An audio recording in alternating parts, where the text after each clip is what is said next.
అదే RTV app వార్తల్ని క్షణాల్లో చదివే అవకాశం ఉంటుంది. ఒక న్యూస్ పేపర్, ఒక టెలివిజన్ ఛానల్ మీ చేతుల్లో ఎప్పుడూ ఉంటాయి. కామారెడ్డి జిల్లాలో పగటి దొంగతనాలు మినహా క్రైమ్ రేట్ రోజురోజుకు పెరిగిపోతుంది. కామారెడ్డి జిల్లా వ్యాప్తంగా ఇటీవల కాలంలో తరచూ హత్యలు, ఆత్మహత్యలు అనేకంగా జరుగుతున్న పరిస్థితి ఉంది. చూసుకోవచ్చు, కామారెడ్డి జిల్లాలో ఇటీవల కాలంలో 3 ఆత్మహత్య చేసుకున్న ఘటన రాష్ట్ర వ్యాప్తంగా సంచలనం రేపిందనే చెప్పవచ్చు. అందులో భాగంగానే చూడొచ్చు, కామారెడ్డి జిల్లాలో ఇప్పటివరకు సంవత్సరం కాలానికి సంబంధించి ఏమేమి ఘటనలు జరిగినాయి, ఆ ఘటనల వల్ల ఎంతమందికి ఇబ్బందులు అయ్యాయని చూసుకోవచ్చు. సంవత్సర కాలంలో చూసుకుంటే 2028 హత్యలు జరిగితే 2023లో 28 హత్యలు జరిగితే 2024లో 37 హత్యలు జరిగాయి.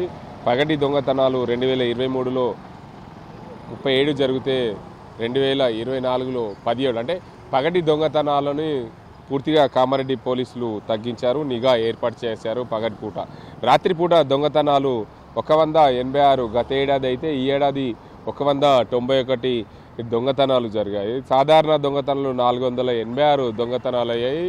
అయితే మొత్తంగా ఈ ఏడాది మాత్రం 500కు చేరుకుంది.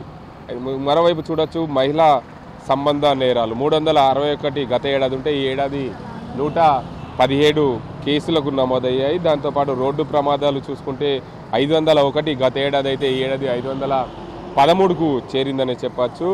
ప్రాణాలు కోల్పోయిన వారు 230 అయితే ఈ ఏడాది మాత్రం 258కి చేరుకుంది. ఇంకోవైపు చూసుకోవచ్చు, ఏదైతే రోడ్డు ప్రమాదాల్లో పూర్తిగా అత్యధికంగా జరిగిన ప్రమాదాలు అయితే సైబర్ నేరాలు అయితే అత్యధికంగా జరిగాయి. గత ఏడాది 246 సైబర్ నేరాలు జరిగితే ఈ ఏడాది 205 సైబర్ నేరాలు జరిగాయి.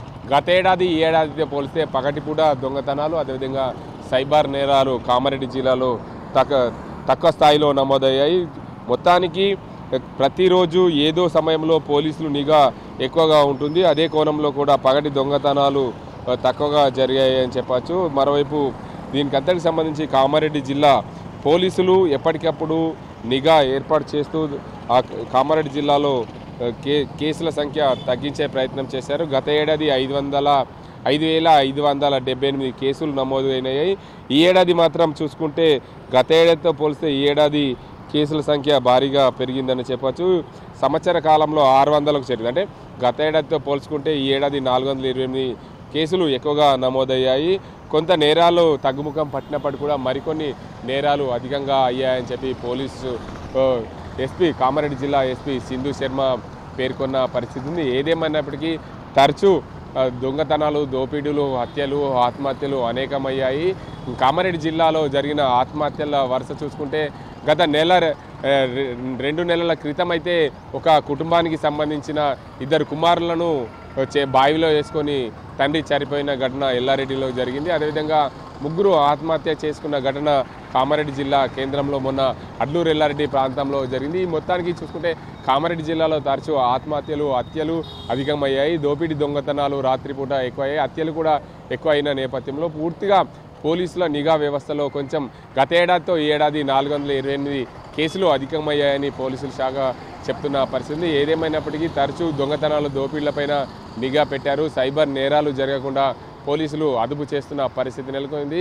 కామారెడ్డి జిల్లాలో రోజు రోజుకైతే క్రైమ్ గత ఏడాదితో ఈ ఏడాది క్రైమ్ రేట్ పెరిగిందనే చెప్పచ్చు. కామారెడ్డి జిల్లా ఎస్పీ సింధు శర్మ క్రైమ్కి సంబంధించిన పూర్తి వివరాలు గత ఏడాదితో ఈ ఏడాది 428 పైగా కేసులు అత్యధికంగా నమోదైనట్లు వెల్లడించారు. రానున్న రోజుల్లో క్రైమ్ రేట్ తగ్గించే దిశగా కామారెడ్డి జిల్లా ఎస్పీ సింధు శర్మ ప్రయత్నాలు చేస్తున్నామని మీడియాతో చెప్పిన పరిస్థితి. ఇది ఇక్కడ పరిస్థితి. కెమెరా సాజింతో గంగారెడ్డి, RTV నిజామాబాద్.